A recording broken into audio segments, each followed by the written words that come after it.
Doctor Anit Singh ji, पिछले दिनों आपके प्रदेश अध्यक्ष ने जो है टॉयलेट स्कैम का जिक्र किया था और वो ये कहते हैं कि प्रतिबंधित कंपनियों को ही जो है टेंडर दे दिए गए। अब आपने अभी भारद्वाज जी को भी सुना, मैंने मुख्यमंत्री जी का ट्वीट भी पढ़ा। तो अगर एलजी इन्वेस्टिगेशन बिठा रहे हैं और आप लोग तो खुद को विसल ब्लोअर कहते हैं बार बार लिकर पॉलिसी को लेकर स्पेशली, तो फिर मुख्यमंत्री कह रहे हैं कि लव लेटर लिखे जा रहे हैं। तो इन्वेस्टिगेशन अगर एलजी बिठाते हैं तो उसका वेलकम होना चाहिए या उसको इस तरह से कोट किया जाएगा? आप मुझे बताइए। तो क्या आप उसमें इन्वॉल्व हैं? आप भी उस लव लेटर को लिखवाने वालों में शामिल हैं? फिर तो मैं ये कहूं, पूछूं आपसे बात। जी हाँ जीनत जी, अभी आप इसको कोइंसिडेंस कह सकते हैं कि अभी 2 दिन पहले का जो हमारे चौधरी अनिल जी का जो ट्वीट है वो एग्जैक्टली इसी मैटर के ऊपर था। मैं देखिए भाषा के जो संस्कार होते हैं उसके ऊपर तो मैं नहीं जाना चाहता, क्योंकि जिस तरीके का ट्वीट है वो एक दिखाता है कि एलजी और सरकार के बीच में जो द्वंद्व है उसमें दिल्ली वासियों का ही बेड़ा गर्क हो रहा है। जिस तरीके से दोनों लोगों को आप देखिए कि एक सीएम के पोस्ट पे बैठे हुए व्यक्ति को ये शब्द जिसका चयन उन्होंने किया है, और वो भी जो एलजी हैं उनके लिए जो चयन है वो क्रिटिसिज्म का सभी को मौका है। लोग अपनी अपनी तरीके से क्रिटिसाइज करेंगे, लेकिन हम इसकी भर्त्सना करते हैं। और इसी एक शब्द के साथ मैं वो एपिसोड को खत्म करके मैं जो आज का टॉपिक है उस पर आना चाहूंगा। देखिए, जिस तरीके से डिस्कॉम और बिजली कंपनियों को फायदा पहुंचाने की नीयत से कुछ काम हुए, हम लोग सिर्फ फैक्ट पे बातें करेंगे, क्योंकि आम आदमी पार्टी साहब कुछ भी पूछते हैं तो हर एक बार वो एक डाइवर्जन पॉलिटिक्स और टैक्टिक्स के थ्रू उसको सवाल को दूसरी तरफ लेके जाते हैं।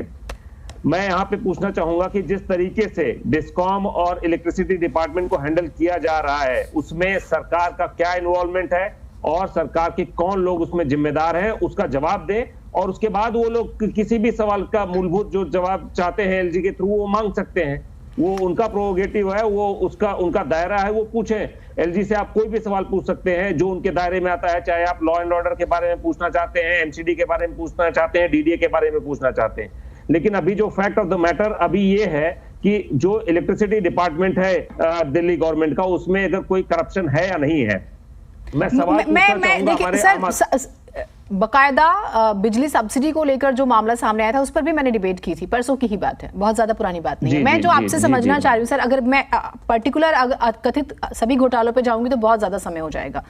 मैं जो समझना चाह रही हूँ आपसे, कांग्रेस का टेक जो वो ये कि अगर एलजी किसी जांच को बिठाते हैं तो क्या वो पॉलिटिकली मोटिवेटेड आपको लगती है जो आम आदमी पार्टी कह रही है? क्योंकि वो ये कह रहे हैं कि अगर आपको सच में ही जांच करानी है तो आप एमसीडी की भी कराइए ना, जो 6000 करोड़ के स्कैम की बात आती है। आप टोल टैक्स की भी कराइए। आप कूड़े को उठाने को लेकर ही 1200 करोड़ रुपए के स्कैम हो गए अलग अलग लैंडफिल साइट्स पर। तो आप ये मानते हैं कि सिलेक्टिव अप्रोच अपनाई जा रही है? हाँ ना में मैडम जी जीनत जी, अगर आपके इसी आर्गुमेंट को हम अगर देखना चाहें तो वो साफ जाहिर हो जाता है कि किस तरीके से एलजी ने अभी जितनी भी जांच बैठाई है किसी में भी आम आदमी पार्टी को बरी नहीं किया गया है। लेकिन जो एलजी के ऊपर इनका एक आरोप रहता है, ये हर एक आरोप के बाद उसको राजनीतिक रंग देने की कोशिश करते हैं, जबकि हर बार ऐसा नहीं होता। ये जो भी करप्शन हुए हैं उसमें मूलभूत करप्शन हुआ है उस डिपार्टमेंट में, उसी की वजह से ही एलजी इस तरीके के निर्णय पे पहुंचते हैं और जांच के दायरे को बढ़ाते हैं। लेकिन जिस तरीके से आम आदमी पार्टी ने इसको राजनीतिकरण करने के उद्देश्य से, आपने देखिए कि अभी जो 1400 करोड़ का उन्होंने एलजी के ऊपर आरोप लगाया था उसका क्या हश्र हुआ कोर्ट ऑफ लॉ में।